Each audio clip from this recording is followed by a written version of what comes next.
ऐसा संवाद जारी नहीं हुआ सरकार की ओर से, आयोग की ओर से, कि वो भर्तियां कौन कौन सी है, वो परीक्षाएं कौन कौन सी है जिन्हें निरस्त किया गया या जिनमें छंटनी होनी है। ये बड़े असमंजस्य की स्थिति पैदा है उत्तराखंड के युवा वर्ग में, उत्तराखंड के अभिभावक गणों के मन में, कि वो भर्तियां कौन सी है। अब सबसे पहले तो मेरी मुख्यमंत्री जी से, उत्तराखंड सरकार से और आयोग से यह गुजारिश है कि ये आदेश आने के बाद आप सबसे पहले ये स्पष्ट करिए कि वो भर्तियां कौन कौन सी हैं जिसको रद्द करा जाना है या जिसमें छंटनी होनी है। क्योंकि कई भर्तियां तो ऐसी है, वो चाहे आप फॉरेस्ट गार्ड ले लीजिए या आप कनिष्ठ सहायक जो न्यायिक वाला था उसे ले लीजिए, ये ऐसी भर्तियां हैं जिनमें ज्वाइनिंग हो चुकी है, कई लोगों ने अपने घर बसाए हैं, परंतु जो गलत तरीके से इसमें भी हुआ है। क्योंकि 5 भर्तियां एसटीएफ के पास जांच में हैं, वो वन दरोगा ले लीजिए, आप बीडीओ बीपीडीओ ले लीजिए, सचिवालय रक्षक ले लीजिए, 3 और चौथी भर्ती जो कनिष्ठ सहायक की है वो ले लीजिए, और 5वीं भर्ती जो इसमें थी वो कनिष्ठ सहायक था या दूसरी कोई भर्ती थी। जो 5 भर्तियां हमारे एसटीएफ के पास है उसमें असमंजस्य की स्थिति में अभ्यर्थी है। आप एक संवाद जारी कर दीजिए सरकार की ओर से, आयोग की ओर से, उस माध्यम से ये बता दीजिए कि किस भर्ती को निरस्त करा गया है और किन भर्तियों में छंटनी होनी है। बात यहीं नहीं रुकती, बात आगे अब इसलिए भी बढ़ती है कि ठीक है, बीडीओ बीपीडीओ की जांच चल रही थी, उस पर कार्रवाई हो रही थी, कई गिरफ्तारियां हुई है और इससे काम नहीं चलेगा। गिरफ्तारियां हुई है और आशंका है, हमें तो बहुत ज़्यादा आशंका कि और भी गिरफ्तारियां होनी है, क्योंकि सरकार के समक्ष जो उत्तराखंड के युवाओं ने, सरकार के समक्ष जो उत्तराखंड के विपक्ष ने, सरकार के समक्ष जो अन्य संगठनों और अन्य राजनीतिक दलों ने जो सीबीआई जांच के लिए जो मांग की थी, वो आप समझ सकते हैं कि वो होना ज़रूरी है। यहाँ पर ये नहीं है कि अपनों को बचाने के लिए आपने मेहनती छात्रों की बलि दे दी। बलिदान तो मांगती है परीक्षा, अगर भ्रष्टाचार के खिलाफ लड़ाई है, बलिदान मांगती है, परंतु वो बलिदान व्यर्थ नहीं जाना चाहिए। उन लोगों ने यदि बलिदान दिया है जिन्होंने अपने मेहनत से इस परीक्षा को पास किया था, उन लोगों का बलिदान तभी सार्थक होगा, वो बलिदान तभी सही मायने में होगा कि आने वाले भविष्य में ना उन अभ्यर्थियों के साथ, ना उन अभ्यर्थियों के छोटे जो भाई बहन जो कल के दिन पीछे इस लाइन में लगेंगे उनके साथ अन्याय होगा। वो बलिदान तभी सार्थक होगा और उस बलिदान देने वाले व्यक्तियों के साथ और उत्तराखंड प्रदेश के साथ तब न्याय होगा जब हमारी सरकार सीबीआई जांच के लिए आदेश करेगी। क्योंकि इसमें मैं एक बात कह देना चाहता हूँ, यदि मुख्यमंत्री महोदय ये कह रहे हैं बार बार कि हमारे पास सारे रास्ते खुले हैं, तो महोदय मैं आपसे ये कहना चाहता हूँ कि यदि आपके सारे रास्ते खुले हैं तो आप आदेश कर दीजिए और सीबीआई जांच करवा ही दीजिए। इसमें दूध का दूध, पानी का पानी होना तय है। अभी कुछ छात्र, मेहनती छात्र निराश बहुत होंगे इस डिसीजन से कि भाई रद्द हो गई है। व्यापम जो घोटाला हुआ था उस दौरान जब जांच हुई थी तो उस समय भी व्यापम घोटाले में मध्य प्रदेश में जांच के दौरान ही, जांच के बीच में ही 3 परीक्षाओं को निरस्त कर दिया गया था, जिसे नए सिरे से कराया गया था। तो ये डिसीजन अगर उत्तराखंड सरकार, उत्तराखंड के युवा मुख्यमंत्री ये अपेक्षा कर रहे हैं कि 2025 तक उत्तराखंड से भ्रष्टाचार को मुक्त करना है, उत्तराखंड भ्रष्टाचार मुक्त बनाना है, तो उसके लिए डिसीजन लेने भी ज़रूरी है। उसमें कई लोगों के अहित भी होते हैं, परंतु वो बलिदान, मैं फिर कह रहा हूँ कि वो बलिदान व्यर्थ नहीं जाने चाहिए। जो मेहनती लोगों का बलिदान गए हैं वो तब खुश होंगे या उनका बलिदान तब सही मायने में होगा कि वो सीबीआई जांच हो और जो अभी भी एसटीएफ की रडार में नहीं है या जांच समितियों के रडार में नहीं है, उन दोषियों को सज़ा मिले। मैं कहना चाहता हूँ जो गतिमान भर्तियाँ हैं, गतिमान भर्तियों में आप देख सकते हैं कई में रिजल्ट आ चुके हैं और जिसमें गड़बड़ियां हैं आप उसको जांच के दायरे में डालिए। कुछ भर्तियां आपने जांच के दायरे में डाली है जिसमें गड़बड़ियां हुई है, आप उन भर्तियों को भी जांच के दायरे में डालिए। जांच में कुछ ऐसा निकल कर आता है उस पर कार्रवाई कीजिए। परंतु जिन भर्तियों में कोई गड़बड़ी नहीं हुई है, जो भर्तियां साफ सुथरे ढंग से हुई होगी वो जांच का विषय है। जो साफ सुथरे ढंग से आपको लगती है उसमें आप आगे की प्रक्रिया प्रारंभ कर दीजिए, क्योंकि उत्तराखंड के युवाओं ने बड़े सपने देखे थे। चुनाव के दौरान विज्ञप्ति भी जारी हो गई थी, परंतु अब ज्वाइनिंग का इसमें जो साफ सुथरे ढंग से भर्ती परीक्षा हुई है उसमें आप कार्रवाई आगे करिए। बाकी सीबीआई की जांच को लेकर आज प्रदेश का युवा मुखर है। सीबीआई जांच होगी और होकर रहेगी, ये उत्तराखंड का युवा चाहता है। अब आप डिसीजन लीजिए कि सीबीआई जांच कैसे होगी, सरकार के माध्यम से होगी या न्यायालय के माध्यम से होगी, वो आपके हाथ में है। बाकी यूकेएसएससी के साथ यूकेपीएससी का भी मामला आप संज्ञान में लीजिए। यूकेपीएससी में जो चीज़ें सामने निकल कर आ रही है, वो चाहे महिला वाला ऑडियो प्रकरण हो, उसमें आप देख सकते हैं कि जिन व्यक्ति पर उन्होंने महिला ने आरोप लगाए हैं लेन देन के, और जो चीज़ें उन्होंने कही है वो बिल्कुल जांच का विषय है। उसमें अगर डीजीपी साहब ने जांच के आदेश दिए तो उनका भी धन्यवाद अदा करना चाहूँगा, परंतु वो जांच वहीं तक नहीं रुकनी चाहिए। जिस पैनल की वो बात कर रहे थे, उस पैनल के खिलाफ हमारे पास भी कुछ पुख्ता सबूत है, पुख्ता कोई साक्ष्य है जो मैं आप लोगों को बता देना चाहता हूँ। उस पैनल के ऐसे पुख्ता सबूत हैं कि एक प्रवक्ता लेक्चरर के लिए भर्ती हुई थी, पॉलिटेक्निक प्रवक्ता के लिए एक भर्ती हुई थी, उसमें एसटी वर्ग की एक सीट थी। और क्या हुआ कि रिटर्न जब लिया गया तो उसमें रिटर्न में जो टॉपर था उस बच्चे के नंबर थे 78 समथिंग 78.75। और जो नियमावली कहती है इनकी, जब हमने नियमावली निकाली, नियमावली में ये लिखा हुआ है कि यदि सीटों की संख्या 1 से 5 है तो आप 5 गुना अधिक बच्चे इंटरव्यू में बुला सकते हैं। यदि सीटों की संख्या 6 से 10 हैं तो आप 4 गुना अधिक अभ्यर्थी बुला सकते हैं। यदि सीटों की संख्या 11 से अधिक है तो आप 3 गुना अभ्यर्थी बुला सकते हैं। ये हम साक्ष्यों के साथ बात करेंगे और इनके नियमावली के साथ, जो नियमावली है उसके हिसाब से बात करेंगे। परंतु इस पैनल ने क्या किया, और उसी पैनल की मैं बात कर रहा हूँ जिस पैनल की ऑडियो वायरल हुई है, उस पैनल की मैं बात कर रहा हूँ। उस पैनल में क्या हुआ कि वहाँ पर एक सीट के लिए 8 अभ्यर्थी लिए गए। आप सबसे पहले तो यहाँ पर ये जवाब दे दीजिए कि आप जब एक सीट थी तो आपने 8 अभ्यर्थी कैसे ले लिए नियमावली के विरुद्ध जाकर, नियमावली के विपरीत जाकर। ये सबसे बड़ा संदेह खड़ा करता है। उसके बाद चौंकाने वाली सबसे बड़ी बात यह है कि वहाँ पर सिलेक्शन ना फर्स्ट वाले का हुआ, ना सेकंड वाले का हुआ, ना थर्ड का हुआ, चौथे, पाँचवें, छठे, सातवें किसी का नहीं हुआ। जिस बच्चे के लिए प्रक्रिया अपनाई गई, जिस बच्चे के लिए नियमावली के विरुद्ध जाकर काम किया गया, ये उस 8वें बच्चे का सिलेक्शन करवाया गया। आप देख सकते हैं टॉपर को 35 नंबर इंटरव्यू में दिए गए, जबकि 8वें नंबर वाले को 60 नंबर दिए गए हैं। तो ऐसी नाइंसाफ़ी कब तक चलेगी? ये सिस्टम, हम ये नहीं कह रहे कि अगर लड़ाई हम लड़ रहे हैं, हमारी लड़ाई किसी विशेष उसके लिए नहीं थी। बीडीओ बीपीडीओ का जब मामला था तो बीडीओ बीपीडीओ अपनी जगह है, पर उसमें हमारी लड़ाई भ्रष्टाचार के खिलाफ थी। आज भी भ्रष्टाचार के खिलाफ है, और इसलिए ये बात फिर रिपीट कर रहे हैं कि आपने उन लोगों का बलिदान तो ले लिया जो मेहनत से हुए थे, परंतु उनका बलिदान तब सार्थक होगा, उनका बलिदान देना तब सही होगा जब इस पर सीबीआई इंक्वायरी होगी, जब दोषियों को सज़ा मिलेगी।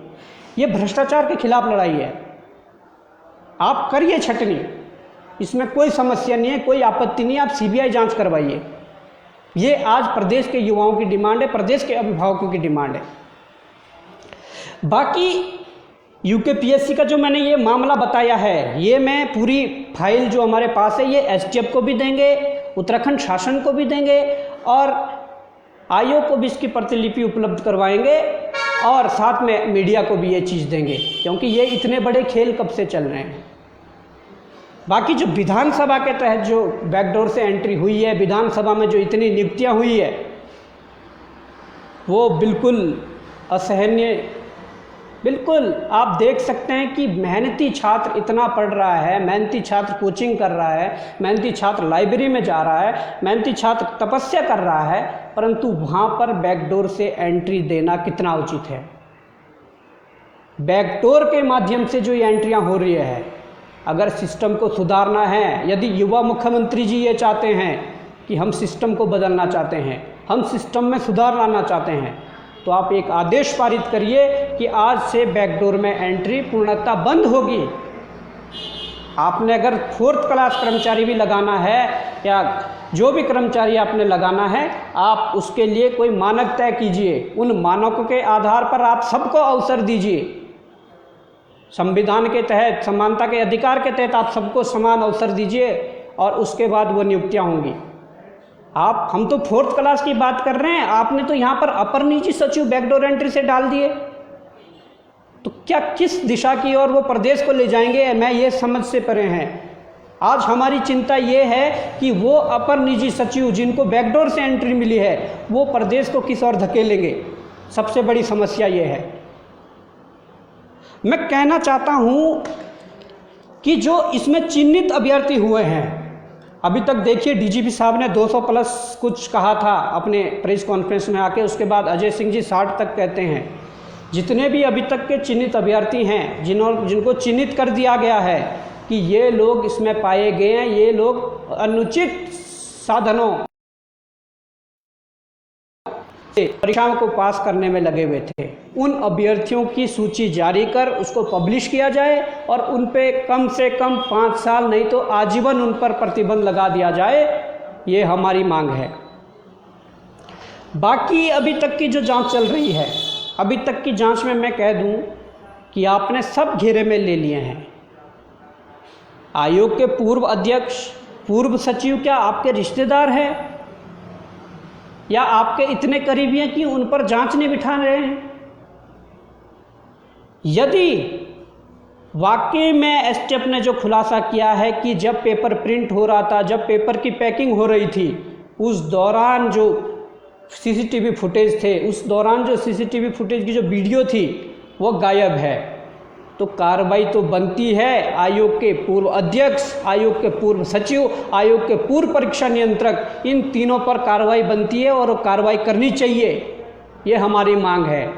और अगर ये मांगें नहीं मानी जाती तो हम लड़ेंगे, सरकार के खिलाफ भी लड़ेंगे, आयोग के खिलाफ भी लड़ेंगे, लोकतांत्रिक तरीके से भी लड़ेंगे, कानूनी तरीके से भी लड़ेंगे। उनको जांच के घेरे में लेना पड़ेगा। अगर आयोग के पूर्व सचिव और पूर्व अध्यक्ष और पूर्व परीक्षा नियंत्रक को बचाने की कोशिश की जा रही है तो ये हमसे रहा नहीं जाएगा, हम इसे सहेंगे नहीं। उनको जांच के दायरे में लो और उनकी जांच करो, ऐसा क्यों हुआ, इनके संपत्तियों की जांच करो। मैं ये कह देना चाहता हूँ। बाकी मैं देख रहा था कि ऐसा सुनने में आया भी कार्यवाहक अध्यक्ष वहीं के जो मेंबर थे उन्हें नियुक्त किया गया है कार्यवाहक के लिए। ठीक है, कार्यवाहक आप कर लीजिए कुछ दिनों के लिए, परंतु हमें जल्द ही 10 से 15 दिनों के अंदर कोई वहाँ पर वरिष्ठ आईएएस अधिकारी, अनुभवी आईएएस अधिकारी हमें वहाँ पर उच्चतम पदों पर चाहिए। ये प्रदेश के युवाओं के भविष्य का सवाल है, इसे गंभीरता से लेना पड़ेगा। मैं कह देना चाहता हूँ कि आपने या आपके जो पूर्व इससे मुख्यमंत्री रहे हैं त्रिवेंद्र सिंह रावत जी, उन्होंने ये बात कही थी कि आयोग को भंग किया जाए। इस बात का हम भी समर्थन करते हैं, आयोग को भंग किया जाना चाहिए। और भंग का मतलब हमारा ये नहीं है कि हम वहाँ पर उस मशीनरी को डैमेज कर रहे हैं जो मशीनरी वहाँ लगी हुई है, या उसको ध्वस्त कर रहे हैं, या हम वहाँ के उस बिल्डिंग को ध्वस्त कर रहे हैं जो वहाँ पर बनी हुई है। नहीं, हम ध्वस्त करना चाहते हैं आयोग के अंदर बैठे ऐसे लोग जो भ्रष्टाचार में लिप्त है, जो भ्रष्टाचार को बढ़ावा देते हैं। आयोग के सचिव और अध्यक्ष को हटाने से ये बात पूरी नहीं होगी। हो सकता है वहाँ के निचले स्तर के कर्मचारी इसमें संलिप्त हो, उनकी जांच होनी चाहिए, उनके कॉल डिटेल खंगालनी चाहिए, उनकी 2 साल की सीडीआर निकालनी चाहिए और उनके संपत्ति की जांच होनी चाहिए। वो चाहे आयोग के निचले स्तर के अधिकारी हो, निचले स्तर के कर्मचारी हो या ऊपरी स्तर के जो अधिकारी हो, इन सबको जांच के दायरे में लेना पड़ेगा। इसलिए हम कहते हैं आयोग को भंग करो, वहाँ पर नए लोगों को भेजा जाए, नए ईमानदार लोगों को भेजा जाए, नए अनुभवी लोगों को भेजा जाए। इसलिए हम आयोग भंग करने की बात करते हैं और त्रिवेंद्र रावत जी के इस बयान का समर्थन करते हैं। एक बात और कही थी त्रिवेंद्र रावत जी ने कि अगर मामला दूसरे राज्य से जुड़ता है तो हम उसमें सीबीआई जांच की मांग करते हैं। इस बात में भी हम त्रिवेंद्र रावत जी का समर्थन करते हैं कि दूसरे राज्य से जैसे कनेक्शन जुड़ा तो सीबीआई जांच की मांग होनी चाहिए, सीबीआई जांच के आदेश होने चाहिए। तो ये मैं कह देना चाहता हूँ कि आज दूसरे राज्य से भी कनेक्शन जुड़े हैं और बहुत बड़ी मात्रा में, बहुत बड़े स्तर पर कनेक्शन जुड़े हैं, तो अब सीबीआई जांच के आदेश होने चाहिए। और अब फिर त्रिवेंद्र रावत जी अपनी बात से पलट जाते हैं और कहते हैं कि देखिए, अपनी जो हमारी जांच एजेंसियां उनको मजबूत करना चाहिए, उन पर भरोसा रखना चाहिए। अरे मान्यवर, आज हम छाती ठोक के कह रहे हैं, प्रदेश का युवा छाती ठोक कर कह रहा है, प्रदेश का अभिभावक, प्रदेश का जन जन छाती ठोक कर कह रहा है कि एसटीएफ ने जो काम किया है वो सराहनीय है, वो काबिले तारीफ है, उस काम के लिए हम सल्यूट करते हैं। परंतु जहाँ पर दायरा बढ़ जाए वहाँ पर काम एसटीएफ से नहीं चलेगा, वहाँ पर सीबीआई जांच होनी चाहिए। मैं ये उदाहरण इसलिए भी दे रहा हूँ कि जिस प्रकार से सरगनाओं के फ़ोटो बड़े बड़े नेताओं, बड़े बड़े अधिकारियों के साथ वायरल हो रहे थे, क्या अगर एसटीएफ को लगें ये संलिप्त हो सकते हैं, क्या एसटीएफ उनसे जवाबदेही या उनसे जवाब ले पाएगी, उनसे सवाल पूछ पाएगी? नहीं। इसलिए सीबीआई जांच जरूरी है। त्रिवेंद्र रावत जी के फर्स्ट जो इन्होंने अपना स्टेटमेंट दिया उसका समर्थन करते हैं कि दूसरे राज्य से कनेक्शन जुड़ गया है, उसकी जांच हो। परंतु जो सेकंड इसमें आपने अपने बचाव के लिए ये कह दिया कि नहीं, अपने जांच एजेंसियों पर हमें भरोसा है, हमें भरोसा है, परंतु हमें फिर भी सीबीआई जांच चाहिए। एसटीएफ ने अच्छा काम किया है पर हमें फिर भी सीबीआई जांच चाहिए। ये रट हमारी है क्योंकि ये लड़ाई भ्रष्टाचार के खिलाफ है। मैं कह देना चाहता हूँ कि जो उत्तराखंड सरकार सदैव ही अपने राज्य में जो नागरिकों के हितों की रक्षा करने में नाकामयाब रही है, वो बड़ा दुर्भाग्यपूर्ण विषय है। वो बात चाहे महिला आरक्षण 30% की हो, वो बात चाहे असिस्टेंट प्रोफेसर की जो भर्ती है उसमें एपीआई को लागू करने को लेकर हो। ये राज्य की अवधारणा कुछ और थी और आज 22 वर्षों में ये राज्य किसी और दिशा में चला गया है। अगर उस राज्य की अवधारणा की तरफ इस राज्य को फिर से लाना है तो यहाँ का युवा ला सकता है, यहाँ के अभिभावक ला सकते हैं, यहाँ का प्रदेश का जन जन ला सकता है, परंतु उसके लिए उस तरीके से काम करना होगा। आपने अगर असिस्टेंट प्रोफेसर की भर्ती करवानी है उसके लिए सलाम कि आप भर्ती करवाइए, परंतु एपीआई स्कोर के माध्यम से बहुत गलत बात। आपने तो उस अवधारणा के उलट ये काम करना शुरू कर दिया जिस अवधारणा को लेकर राज्य बना था। उत्तराखंड बना था कि यहाँ के लोगों को रोजगार मिलेगा, उत्तराखंड बनेगा कि यहाँ पलायन रुकेगा, परंतु आप उसके उलट काम कर रहे हो। आप एपीआई स्कोर लागू करके अन्य राज्यों, बाहरी राज्यों के लोगों को फ़ायदा देना चाहते हो, गलत। मैं ये भी कह देना चाहता हूँ कि हमारे जो धन सिंह रावत जी हैं, बड़े चर्चित मंत्री हैं, चर्चाओं में काफ़ी नाम आता है, वो चाहे बारिश का ऐप हो या घसियारी योजना हो या अनेक प्रकार के जो भी उनके जो हाईलाइट होने के तरीके हैं वो बड़े गजब के हैं। परंतु मैं धन सिंह रावत जी से भी कह देना चाहता हूँ, मान्यवर, अगर आपसे इतने भारी भरकम ये विभाग संभलते नहीं हैं तो आप तुरंत इस पद से इस्तीफा दे दीजिए। अगर आपके खिलाफ कोऑपरेटिव बैंक की जांच चल रही थी तो आपको स्वतः ही इस्तीफा दे देना चाहिए था और कहना चाहिए था कि जांच आप करिए। जब तक ये जांच साफ नहीं हो जाती है, जब तक जांच की फाइनल रिपोर्ट नहीं आ जाती है, तब तक मैं इस्तीफा दिए रहता हूँ। आपके पद पे रहते हुए जांच प्रभावित हो सकती है, स्वाभाविक है, होगी, मंत्री हैं विभाग के। दूसरी सबसे बड़ी बात कि धन सिंह जी, आप उत्तराखंड के उच्च शिक्षा मंत्री हैं। अब मज़े की बात यह है कि आपको इस पद पर रहते हुए 6 साल पूरे हो गए हैं और आपने 6 साल से यूसेट की परीक्षा नहीं करवाई है। सबसे गजब की बात यह है, क्या धन सिंह जी आप धन बटोरने के लिए लगे हुए हो जब से आपको मंत्री पदभार मिला है? ऐसा नहीं। आपसे ये हमारी मांग है कि यूसेट की परीक्षा को जल्द से जल्द करवाया जाए और ये असिस्टेंट प्रोफेसर जो भर्ती है अभी कोर्ट के माध्यम से ये खारिज हो गई है, ये रद्द कर दी गई है, परंतु हमारे बच्चे यदि फिर से इसे देंगे, उत्तराखंड के बच्चे फिर से देंगे, ये वहाँ पर API स्कोर हटना चाहिए। नहीं तो हम ये गारंटी के साथ कह सकते हैं कि आपके पास ये मंत्रालय भी नहीं बचेगा। हमें आपके घर में धरना देना पड़ेगा, आपके घर में धरना देंगे। हमें आपको रास्ते में जाते हुए रोकना पड़ेंगे, आपको रास्ते में जाकर रोकेंगे।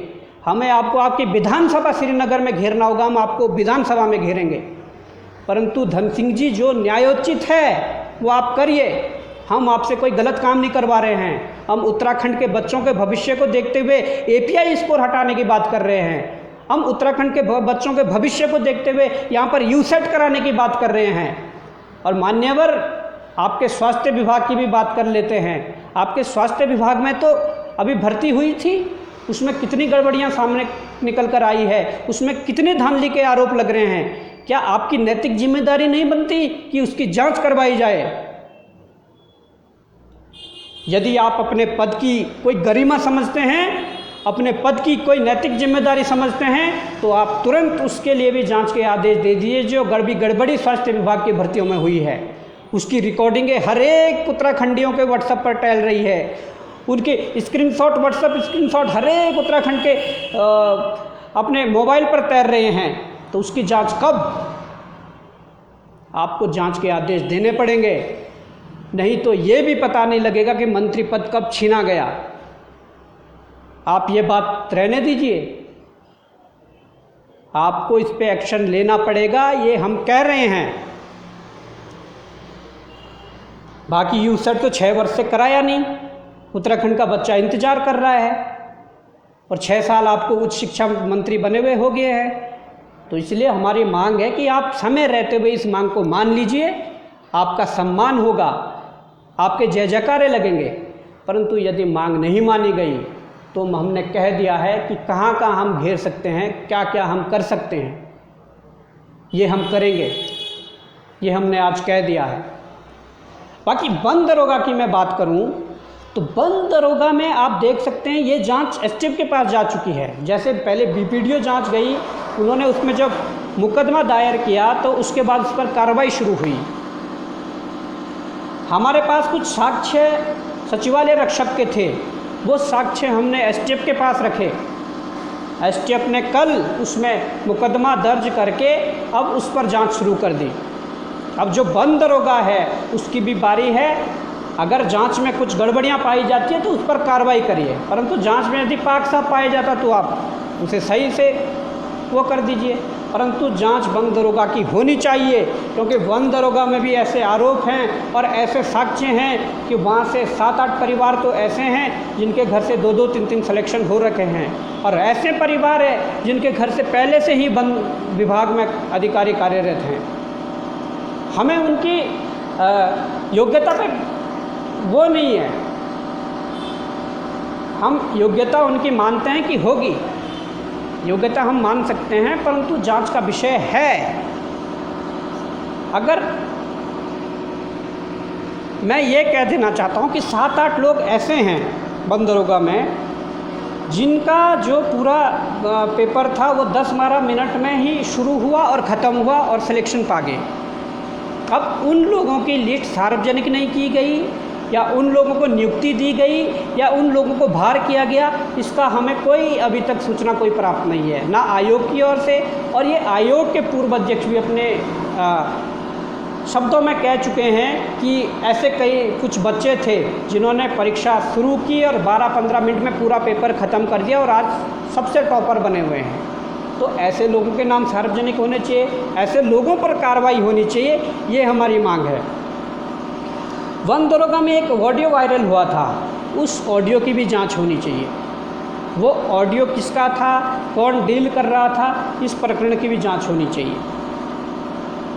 बाकी सिलेबस से बाहर यदि उसमें प्रश्न पूछे गए थे, सहायक लेखाकार में भी सिलेबस से बाहर प्रश्न पूछे गए थे जो कि लास्ट में रद्द करना पड़ा। तो वन दरोगा भी बड़ी बू इसमें वन दरोगा में धांधली की इसलिए भी आ रही है कि मुझे लग रहा है, जैसे मुझे सुनने में आया कि उस दौरान जो ऑनलाइन एग्ज़ाम हुए थे वो NSEIT एक ऐसी एजेंसी जिसने पूरे भारत में भ्रष्टाचार के झंडे गाड़े हुए हैं, भ्रष्टाचार के सारे रिकॉर्ड तोड़े हुए हैं, एक ऐसे एजेंसी द्वारा ये परीक्षाएं करवाई गई थी, इसलिए जांच के घेरे में आना जरूरी है। बाकी जो भर्तियां हैं, सचिवालय रक्षक पर जांच हो और उसमें दोषियों पर कार्रवाई हो। कनिष्ठ सहायक जो जुडिशियली की जो परीक्षा हुई थी उसकी जांच हो और उसमें छांट के लोगों को निकाला जाए कौन गलत तरीके से चयन किया हुआ है, दोषियों पर कार्रवाई हो। उसके बाद वन आरक्षी परीक्षा की बात आती है। यदि एसआईटी ने इतनी अच्छी जांच कर ली थी तो आज दोबारा नौबत क्यों आई जांच करने की? एसआईटी ने लीपापोती की है। उसके बाद कुछ ऐसे लोगों को ज्वाइनिंग मिली है कि जिनके नाम उस सूची में थे कि इन्होंने ब्लूटूथ से नकल की है, और कई लोगों को उस दौरान बचाने की कोशिश की गई। जिन लोगों को उस दौरान बचाने की कोशिश की गई उन लोगों को बाहर फेंकना है। ये काम सरकार का है, ये काम एसटीएफ का है। मैं कह देना चाहता हूँ कि होना चाहिए, क्योंकि ये ब्रेक यदि उस समय लग गया था, आज ये 4-4, 5-5, 6-6 भर्तियाँ मैं बलिदान नहीं देना पड़ता यहाँ के युवाओं को। उस समय ये मामला रोकथाम इसमें हो जाती, परंतु सरकार ने, आयोग ने उस समय पूरा बचाव किया उसका। आज अगर सामने जांच में आई है तो इसकी तह तक जाकर जांच होनी चाहिए, और जो गलत तरीके से नियुक्ति पाए हैं फॉरेस्ट गार्ड में उनको बाहर किया जाए। जो गलत तरीके से नियुक्ति पाए हुए हैं हमारे कनिष्ठ सहायक जुडिशियल में, उन्हें बाहर किया जाए। दोषियों के खिलाफ कड़ी से कड़ी कार्रवाई होनी चाहिए। तो साथियों, हमारा मकसद सिर्फ एक विशेष भर्ती नहीं था, क्योंकि कई लोगों ने पर्सनली इस चीज़ को ले लिया था। जिन बच्चों का सिलेक्शन हुआ था वो लोग पर्सनली लेना भी जायज़ बात थी, पर्सनली ले लिया था कि आप क्यों ऐसा बोल रहे हो। तो हमारा मकसद तो भ्रष्टाचार को मिटाना है, और आगामी जो परीक्षाएं हैं वो बिल्कुल नॉर्मलाइजेशन को हटाकर और एक पाली में सभी परीक्षाएं हो। अगर कोई परीक्षा हो रही है तो उसमें आप एक पाली में ही संपूर्ण करवाइए, ये हमारी मांग है। क्योंकि भ्रष्टाचार को रोकने के लिए तमाम प्रकार के यहाँ पर कदम उठाने होंगे। आप नकल विरोधी कानून जो वो पास करिए, आप कैबिनेट बिठाइए, आप विधानसभा के अंदर उसे पारित करिए, आप ऐसे उस पर रूल्स बनाइए कि हमारे जो ये माफिया जो बड़ी बड़ी आंखें करके इस उत्तराखंड को देखते हैं और भ्रष्टाचार करने की सोचते हैं, उन पर लगाम लग सके। ऐसे कानून आप पारित करिए। उत्तराखंड बेरोजगार संघ, उत्तराखंड के युवा आपके साथ खड़े हैं। तो साथियों, आज बहुत लंबी चौड़ी बात हो गई है, और मैं कहना चाहता हूँ ये लड़ाई जारी है। सीबीआई जांच करवा कर रहेंगे। सीबीआई जांच के लिए जो करना पड़े वो हम करेंगे, क्योंकि यहाँ पर न्याय सबको मिलना चाहिए। सीबीआई जांच होकर रहेगी। आज अगर हमारे सत्ताधारी पार्टी के कुछ नेता अगर अपने स्टेटमेंट से बदल रहे हैं तो हम उसका भी संज्ञान लेंगे, और एसटीएफ की जो जांच चल रही है उस पर हमारी पैनी नज़र बनी हुई है।